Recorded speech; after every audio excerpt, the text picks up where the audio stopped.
Parimal plumbing and sanitary পক্ষ থেকে আপনাদের শুভেচ্ছা জানাচ্ছি। আমরা একটি গিজার মেশিন ফিটিং করব।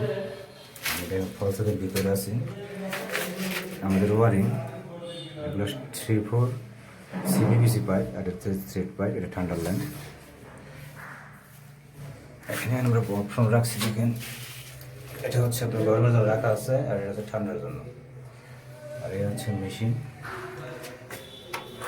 এটা হচ্ছে গরমের পয়েন্ট, আর এটা হচ্ছে ঠান্ডা। এটা আমরা সবাই জানি, নীল যেটা এটা ঠান্ডা এবং লাল যেটা এটা গরম। এখানে আমরা যেটা সেটিং করবো আর কি।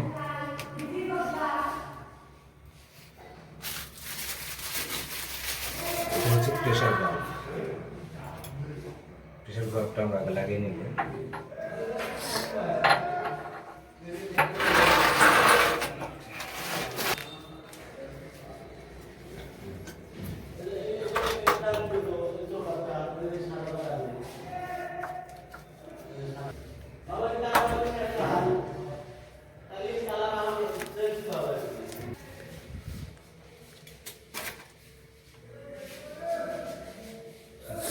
লাগিয়ে নিচ্ছি ঠান্ডা লাগাচ্ছি।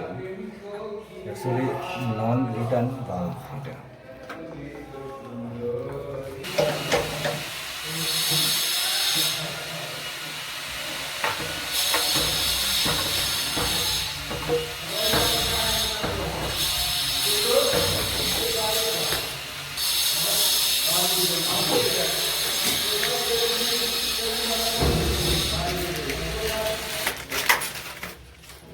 কানেকশন পয়েন্ট,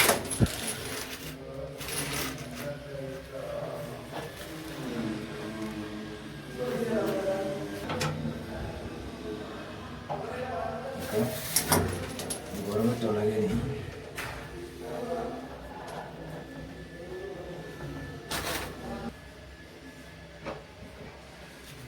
আমি এটা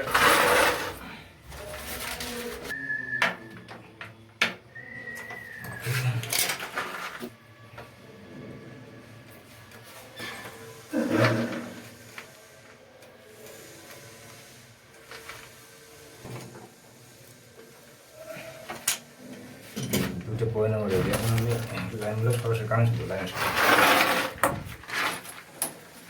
এটা হচ্ছে আমার গরম, গরম কানেকশন দিয়ে দেবো।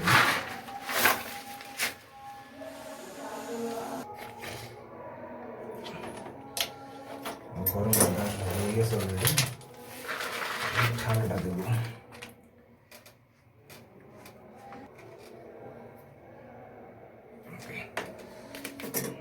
শেষ তাই এটা হচ্ছে আমার ঠান্ডার যে পানির লাইন, সেটা আসছে এখানে বলের। আর এটা হচ্ছে নিচেরটা সিপিভিসি গরম পানির লাইন।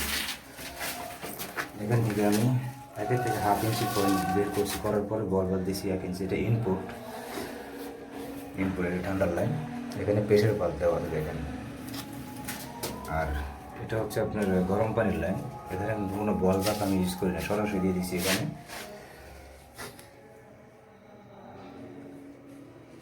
এটা হচ্ছে আমার আজকের গিজার মেশিন ফিটিং। তো মোটামুটি আমার কাজ শেষ। এখানে খুব সিম্পলি একটা কাজ আসলে। গিজার মেশিন ফিটিংসে তেমন কোনো ঝামেলা হয় না। ঝামেলা হয় যদি আমি এই কানেকশন পাইপগুলো ইউজ না করি। এখন সরাসরি পাইপ দিয়ে যদি ফিটিং করি, সেক্ষেত্রে একটু সময় লাগে। আমরা কিন্তু খুব সহজ পদ্ধতিতে কাজগুলো করি এখন, সরাসরি কানেকশন পাইপ দিয়ে। যার কারণে খুব সহজ হয় আর কি। বন্ধুরা সবাই ভালো থাকবেন। আর যদি কোথাও কোনো সমস্যা মনে হয়, অবশ্যই আমাকে কমেন্টে জানাবেন। আমিও চেষ্টা করবো সমাধান দেওয়ার জন্য। পাশাপাশি আমিও কিছু শিখতে পারবো। আমি যে আসলে সম্পূর্ণ সব কিছুই বুঝি এমনও না, কারণ শেখার কোনো শেষ নেই। তো সবাই ভালো থাকবেন, সুস্থ থাকবেন।